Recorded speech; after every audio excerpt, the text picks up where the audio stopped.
Hey there, welcome to episode 3 of PhD Weekly, where I go ahead and reflect on my past week in grad school, sharing either an idea or lesson that I'm trying to implement.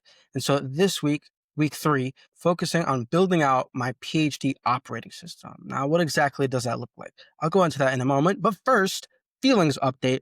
Overall, I'm feeling optimistic. And I came down to this feeling. It was kind of between optimistic and hopeful, more so optimistic because optimistic has like, I had to look up the definition, but optimistic is more confident that things are going to turn out the way you're hoping that they'll turn out pretty much. And so I am feeling very optimistic because of taking time to develop my own operating system, if you will, when it comes to approaching the PhD, especially this first year, first 2 years of your PhD, when you have to both manage progress throughout your research, but also take classes while you're trying to also do research. It's a very fine line of balancing sort of both sides of the coin. So really diving into my PhD operating system. Notice I say building and not here is my operating system.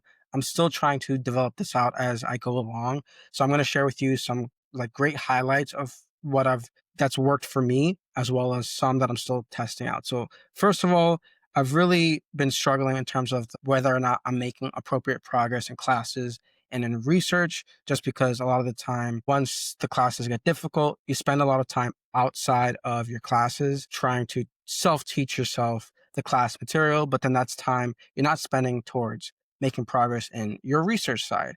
And so then it starts to become this downward spiral of just trying to balance both. But I found with this week, I've really been implementing different systems in place. And so first of all, I've really been diving into NotebookLM.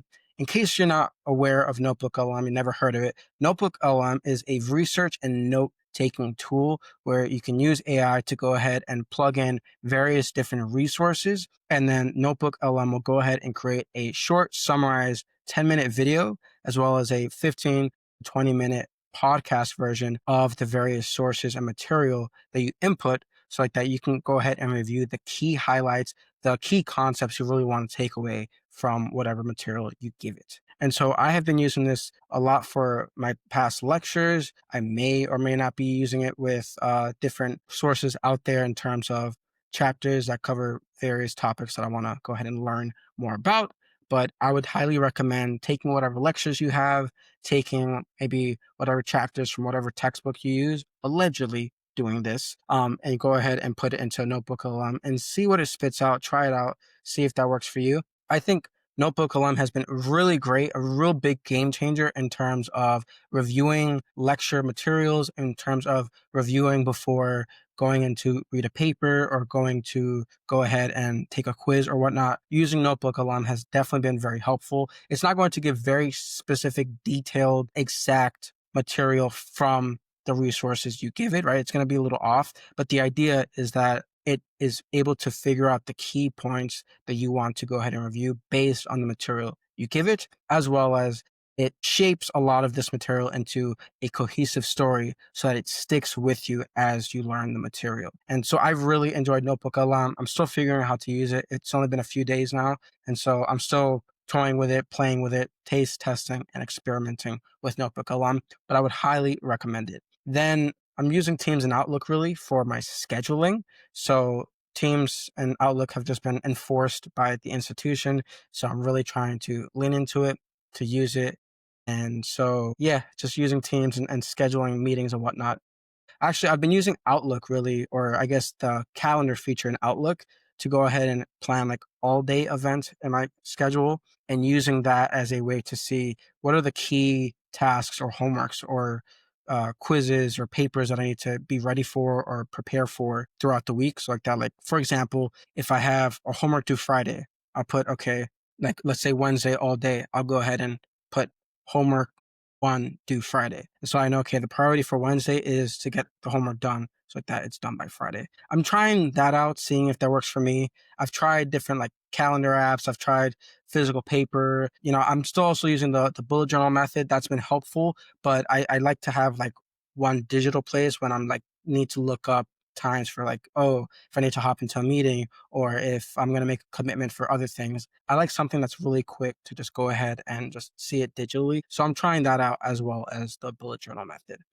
And then also for like also note taking apart from NotebookLM, I've really been using Obsidian. That's been very big in the lab I'm rotating in now. So I'm just trying to learn more about Obsidian and using that for documentation of my research work, as well as Notion. I've been using Notion more so for a lot of my lectures and note taking for my classes. And kind of just like when I review my lecture slides and whatnot, I'll use Notion to kind of give myself the key highlights of the key concepts and topics that I want to review. So like that when the exam comes up in a few weeks, I have the key concepts there. And then that's really it in terms of building out my PhD operating system. I just need a place where I can go ahead and use to review key concepts and lectures. I've used Anki as well. Anki has been great. I would always highly recommend Anki. I've used that for a few years now. I really enjoy it, especially it's like Oculus image recognition, I think, something like that, or ocular image, something like that, but where you can incorporate images into your Anki flashcards and it covers different parts of the images. So then you can go ahead and have to like recall the name of that image, if you will. And so just look it up. You can do a quick Google search, but really helpful. Anki is really great for recall and trying to memorize things. But when it comes to reviewing like concepts that you have to like understand sequentially or read a little more on, then I use Notion. And so, yeah, that's really been my operating system, using out NotebookLM and Anki for a lot of my note taking, as well as Notion and Obsidian. And then trying to play around more with NotebookLM, Teams and Outlook and such, and playing around more with that. Then a key highlight for this week has been, well, for the stats class, I'm taking a foundational stats class, and we got to use M&Ms to learn about the distributions of various different groups. So I thought that was really cool because at the end of it, people got to eat their M&Ms. I didn't eat them because we were all like touching them or whatever, but I thought it was really cool. We had like real packets of M&Ms. We all just got to like split them up and count it. So it was really cool. By the way, if you want more of the number of M&Ms than original, like the milk chocolate is the way to go. But I mean, I believe they're all weighted like the same. But if you want more of like the number of M&Ms, milk chocolate has the most in terms of like quantity. And then actually another highlight is I got an honorable mention in academic medicine for a paper I wrote on the time I knew when I wanted to pivot and join biomedical research and be part of biomedical research. And so I thought that was really cool. Unfortunately, so the way it works is you write a manuscript of your time you knew you wanted to be a part of biomedical research or biomedicine, I guess, and submit to the editor, a letter to the editor, uh, which is a short version of a paper. So it's like a 1-page paper to the editor of academic medicine.